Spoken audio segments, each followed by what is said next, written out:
এই যে গানের জগতে এসেছেন, কেন আসলেন? কার অনুপ্রেরণা বেশি ছিল? এরপরে কিভাবে কি হয়ে গেল? সব মানে থাকে না একটা ১ মিনিটের আমরা সিনেমা শুনবো। আপনার জীবনের সিনেমা।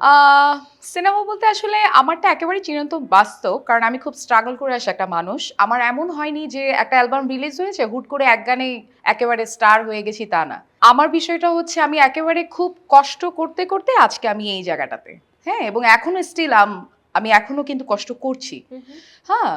তো এটাও আমার জন্য একটি কম্পিটিশন অন্যরকম। আমি যখন ক্লাস 6 এ পড়ি, তখন আমি ড্রামস প্লে করতাম। ড্রামস বাজাতাম। ড্রামস শেখাটাও হচ্ছে আমার ভাইয়ের কাছে।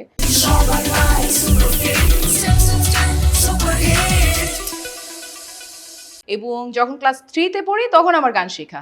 আমার আ মানে সারগাম, ক্লাসিক্যাল তখনই শেখা। মায়ের ইচ্ছা ছিল মেয়ে একজন সঙ্গীত শিল্পী হবেন। আর আমার ইচ্ছে ছিল কিছু ডিফারেন্ট কিছু করার। ওকে। হ্যাঁ, I wanted to do some difference from others কারণ আমার কাছে মনে হয়েছে যে মেয়ে হিসেবে কেন আমি কিছু একটা করে দেখাবো না? Why not? হু, হু। হ্যাঁ, যেমন ইন্টারন্যাশনাল সাইডে যদি দেখতে যাই, অনেক মেয়ে অনেক কিছু করছে। কোনো মেয়ে গিটার বাজাচ্ছে, কেউ আ কিবোর্ড বাজাচ্ছে, প্লে করছে। তো আমার কেউ কাছে ভায়োলিন ড্রামস এর বাজাচ্ছে। বিষয়টা একটু অন্যরকম ছিল।